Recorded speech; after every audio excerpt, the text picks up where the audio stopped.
Control में रखना चाहिए किसी को भी, लड़का हो या लड़की। 8 घंटा आप तब काम कीजिएगा जब आपको केवल जिंदगी में पेट पालना है। अगर आपको कुछ ज्यादा बड़ा करना है तो भूल जाइए 8 घंटा। आप जब गए तब से काम पे लग गए। समाज में अगर आप चाहते हैं कि अच्छा से रहना, आप याद रखिएगा समाज में जितना नीचे झुक के रहेंगे समाज आपको उतना वैल्यू देगा। जहाँ जरूरत रहता है वहाँ पे, ये नहीं कि जहाँ जरूरत नहीं है वो झुक गई। पेड़ काटने आए थे कुछ लोग हमारे गांव में, अभी धूप है ये कहकर बैठे हैं उसी पेड़ के छांव में। भौतिकवादी इस समाज में भाई भाई में तकरार बढ़ते जा रहा है, ये सबसे गलत है। रावण जैसा शक्तिशाली व्यक्ति हार गया क्योंकि उसके पास उसका भाई नहीं था, और राम जी ने रावण जैसे विशाल लंका के स्वामी को ध्वस्त कर दिया क्योंकि राम जी के पास उनके भाई लक्ष्मण का साथ था। इसलिए आप भाई भाई एक होकर रखिए। बड़े भाई का कुछ कर्तव्य होता है, आपको सबसे ज्यादा त्याग करना पड़ेगा। बड़े भाई का कहीं पे भी घर में कहीं पे भी पैसे लगेंगे तो ज्यादा लगेंगे, मेहनत ज्यादा लगेगा, सब कुछ आपको ज्यादा करना पड़ेगा। ये दुनिया का दस्तूर है। और छोटा भाई है उसे कभी भी बड़े का सुनना नहीं पड़ेगा, और आपको सुनना। दो ही चीज आपको भटका सकता है, मोबाइल और लाल पीला हरा। दो चीजों से बच गए, आपको मोक्ष मिलने से कोई नहीं रोक सकते। याद रखिएगा, सुंदरता बहुत दिन तक नहीं चलती है। आप भाई नेचर कैसे है ये मायने रखता है। बिना बताए सामने वाले की तकलीफ जानने की कोशिश कीजिएगा, लाइफ टाइम आपकी रिस्पेक्ट करेगा। जिस रिश्ते में बताना पड़ जाए कि जरूरत क्या है या तकलीफ क्या है, तो रिश्ता खींचा जा रहा है, निभाया नहीं जा रहा है। इसलिए इंसान अच्छा होना चाहिए। सुंदरता, काला गोरा, ये सब चीजें कहीं रह जाती है। अगर बहुत ज्यादा सुंदरता ही मायने रखता तो हीरो हीरोइनों का कभी डिवोर्स नहीं। सर हम अपने वाले से ब्रेकअप कैसे करें समझ में नहीं आ रहा है। अरे समझ में नहीं आ रहा है। बाबू नंबर बांट दो यहाँ किसी को, खुद का ही ठीक हो जाएगा। तुम चल जाओगे संटीज में। लड़की लोग तो हमेशा समझते हैं 5 मिनट से ज्यादा नहीं गुस्सा होना। लड़कों को हर चीज पसंद है, किसी को मनाना पसंद नहीं। जीवन में कभी ऐसा समय आ जाएगा जब माँ बाप भी साथ छोड़ने लगे, याद रखना तुम्हारे लिए खड़े पीने की समय। और लाइफ में ना हर जगह पे तकलीफ है। दुनिया में जितने बड़े लोग को देखिएगा उसको बड़ा तकलीफ है, क्योंकि बड़ा का तकलीफ छोटका को दे देंगे तो हालत खराब हो जाएगा। तेरी फितरत थी सबसे दिल लगाना, हम खामखा खुद को खुशनसीब समझ बैठे।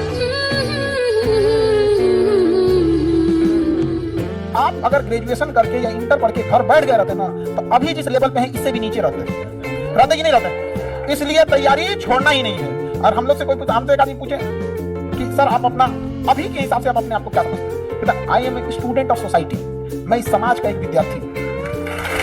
कोई मैथ नहीं आ रहा है ना, नहीं आ रहा है, आप उस मैथ को आप एक काम कीजिए 20 बार बनाइए उस इक्वेशन को। समझ में आए ना आए लेकिन बनाना सीख जाएंगे, याद हो जाएगा। और जब याद हो जाएगा धीरे धीरे धीरे धीरे उसको समझ जाएंगे। और औरंगजेब ने ना प्रस्ताव दिया संधि का। शिवाजी का निकल पतली गली से निकल, यहाँ से निकल, पहले यहाँ पे आए, यहाँ पे प्रस्ताव देने भाई। ऐसे शिवाजी देखा कहा कि ये कौन आदमी है भाई, औरंगजेब से पूरी दुनिया डरती है, ये हम ही को साइड कर दिया, यहाँ पर ठीक आदमी नहीं है, युद्ध किया जाए यहाँ पे। तो शिवाजी को मतलब मारने के लिए इसने कई लोगों को भेजा। अफजल खान को भेजा तो शिवाजी तो अफजल खान को घेर के मार दिया। शाइस्ता खान को वोट दिए।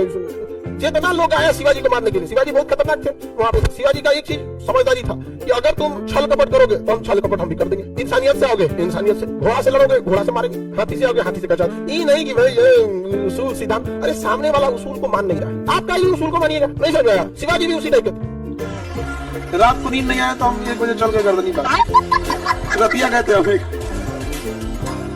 रात को गर्दनी पे मैं सब बेचारा थक के सोया। उठाई बाबू उठ लो,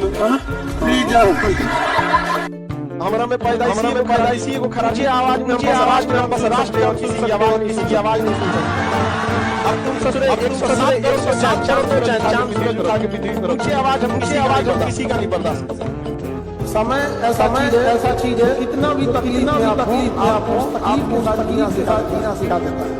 लड़का कभी किसी को मनाना ही नहीं चाहता है। अब मना रहा है ना, केवल ऊपर मन से। अच्छा लड़का लोग अपने मन से बताओ, तुम दिल से चाहते हो किसी को मनाना। मुंह खुले का फायदा है। और बहुत ज्यादा पढ़े लिखे लोग एक साथ अगर रहेंगे ज्यादा बोलेगा। और ये प्रक्रिया लंबे समय तक पढ़े लिखे लोग यही हो रहा है। 1971 में हमारे ऊपर माने आया। मोदी जी बुला के बर्गर खाओ। हम लोग को प्रॉब्लम क्या पता है, हम अपने अंदर चले दरअसल कोई आवाज बाहर का ये मेंटेलिटी एक बात दोनों ओर से अपना जरूरत है, क्या होता है कि हमको सब कभी इस पे भी आते, लेकिन हम लोग जानते हैं तारीफ सुनना। एक बार सक्सेस हो जाओ, लाइफ आपके हिसाब से चलेगी, माँ बाप आपसे पूछ के डिसीजन लेंगे। लेकिन अगर आप कुछ सक्सेस ही नहीं लेंगे, माँ बाप आपको झेल के लेके चलेंगे, फिर आपसे डिसीजन क्यों लेंगे? अब आप बताइए, एक जिले का एसपी है, कप्तान, वो कांस्टेबल से पूछ के डिसीजन लेता होगा या अपने ऊपर डीआईजी और एसएसपी से? तो अभी आप लोग के घर में किस लेवल पर बैठे हैं, बेरोजगार हो, उसके बाद सोचते हो डिसीजन लोग तुमसे लेके पूछे, अरे तुमसे डिसीजन जरूर लिया जाएगा, बट उसने पूछ कर मेरा पता वक्त जाया न करो। वक्त जाया मतलब बर्बाद। पूछ कर मेरा पता वक्त जाया न करो, मैं तो बन जा रहा हूँ जाने किधर जाऊंगा, जिंदगी में भी मुसाफिर हूँ तेरी कश्ती का, तू जहाँ मुझसे कहे मैं उतर जाऊंगा। रिक्शा चलाने वाले का लड़का, सड़क के किनारे सब्जी बेचने वाले का लड़का को कैसे हम पढ़ा सके? हम जब शुरुआत किए तो जिन टीचरों को दिल्ली में 2.5 लाख फीस थी, हम उन्हीं टीचरों से बात करके सेम फीस को हम ऑनलाइन लेके आए ताकि गरीब से गरीब विद्यार्थी पढ़ सके, और 7,500 में कर दिए। फीस कम करने के चक्कर में बहुत दिक्कत हो गया। पहले तो धमकी आई और एक दिन हो गया बम चला दिया गया हमारे यहाँ। अरे बाप रे। तो जिन लड़कों को हम लोग ने पढ़ाया था, वो सारे लड़के घर से उठ कर, लॉज से उठकर चारों ओर से सड़कों को घेर लिए, कोचिंग को घेर लिए। पुलिस सिक्योरिटी क्या देगी?